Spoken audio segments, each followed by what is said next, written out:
Halo sahabat, gimana sehat selalu ya?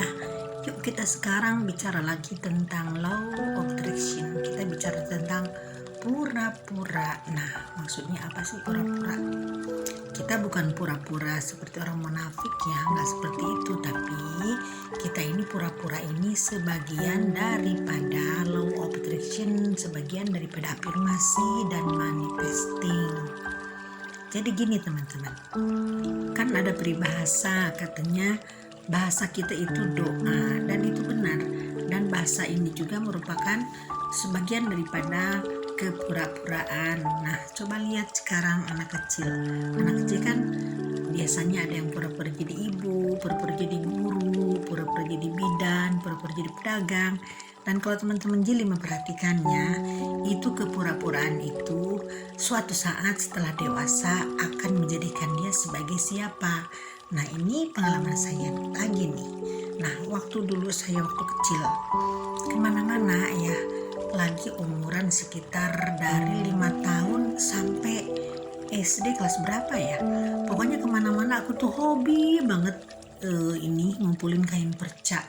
Kalau ibu misalnya ke butik ya, aku tuh nggak ada malu-malunya minta sisa kain perca bermacam-macam warna kepada penjahitnya. Nah, tentunya ibu awalnya sungkan ya, meminta buat apa sih anakku bikin seperti itu gitu. Nah, lalu ada tetangga tukang jahit.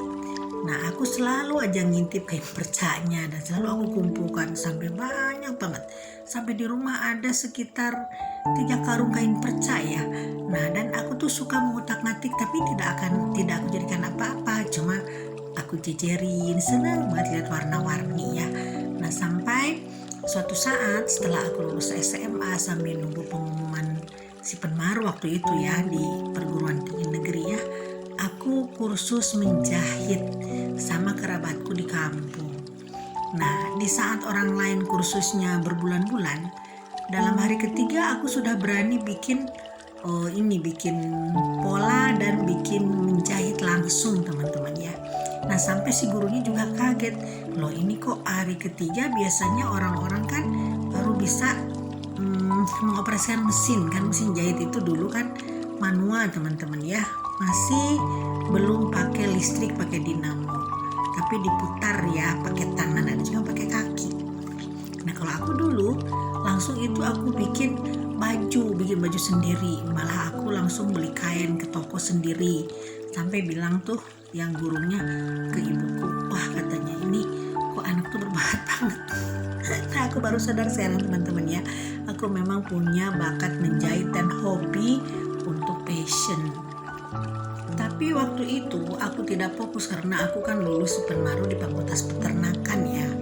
Nah, jadi akhirnya aku kuliah di situ, padahal aku sebenarnya kurang suka di situ ya.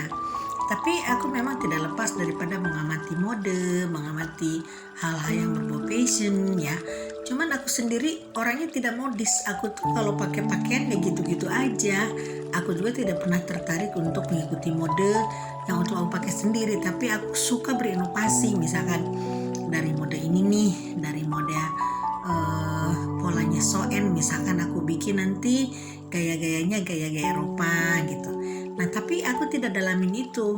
Dan suatu saat, di saat aku selesai kuliah, dan waktu itu memang aku tidak mencari kerja ya, tapi karena orang tuaku, bapakku pengusaha ya, meskipun pengusaha bukan pengusaha besar, kami kan punya toko ya di sana di kampung. Nah, akhirnya tanpa disadari aku buka toko pakaian teman-teman di situ. Luar biasa lakunya, laris banget. Sampai aku tuh belanja ke Tanah Abang, belanja ke Pasar Baru di Bandung ya. Kan waktu itu aku di daerah ya, di Tasikmalaya. Nah, ternyata laku pesat teman-teman ya. Cuma waktu itu kenapa aku tidak fokus? Karena aku sendiri ditawarin kerja di sebuah perusahaan ya, di sebuah perusahaan asing di Jakarta. Nah, akhirnya aku fokus malah ke bidang pekerjaan, dan toko itu jujur aku tinggalkan dan aku jual. Nah, yang luar biasanya lagi teman-teman ya, itu meskipun saya kerja di perusahaan asing, tetap saya suka dengan passion. Kadang-kadang saya belanja dari Tanah Abang, lalu saya kirim ke sana ke kampung, lalu di sana ada pedagang, lalu aku juga di rumah buka outlet ya di kampung itu. Nah, setelah sekarang semuanya seolah-olah gimana ya, karir saya mandek. Nah, saya kan sekarang banyak yang mandeknya, usaha saya yang lain juga banyak yang gulung tikar. Setelah COVID terutama teman-teman ya, kantor saya juga di Jakarta tutup karena kantor perusahaan asing kan. Akhirnya saya sekarang kepikiran lagi, kenapa sih saya tidak membuka lagi masalah passion gitu kan. Nah, setelah saya buka-buka gudang saya di sana di kampung ya, ternyata masih ada stok-stok pakaian yang memang mode daster. Kalau daster kan sifatnya abadi teman-temannya, batik-batik. Akhirnya aku mulai lagi kumpulkan lagi, aku mulai belanja lagi. Ternyata aku di situ mulai merayap lagi. Mulai aku buka outlet pakaian lagi. Nah, jadi teman-teman, kepura-puraan itu sebenarnya itu merupakan doa teman-teman ya, dan merupakan afirmasi dan manifesting. Makanya teman-teman kalau sekarang punya anak atau kita kadang-kadang kok pura-pura menjadi menjadi kaya raya gitu, itu sangat penting. Karena pura-pura menjadi kaya, pura-pura punya itu akan suatu saat kita akan menjadi punya dan akan menjadi kaya. Apapun yang kita inginkan biasanya akan menjadi kenyataan. Yang penting kita percaya dengan iman yang teguh tentunya. Jadi pura-pura ini merupakan langkah awal untuk memanifestasikan sesuatu kepada hal-hal yang menjadi kenyataan pada suatu saat. Jadi teman-teman sekarang jangan takut untuk pura-pura, jangan takut untuk melamun, jangan takut untuk berhayal, karena itu merupakan awal yang baik untuk memperbaiki kehidupan kita selanjutnya. Nah teman-teman, agar video saya tidak hanya merupakan sebuah wacana, ayo kita praktek. Jadi jangan takut pura-pura, jangan takut kita membayangkan sesuatu yang sekarang dirasa tidak mungkin, tapi sesuatunya itu nanti akan menjadi mungkin dan pasti.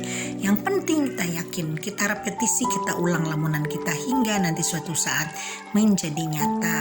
Oke teman-teman, sekian dulu, mudah-mudahan sehat selalu, mudah-mudahan kita semuanya adalah lindungan Tuhan. Bye for now.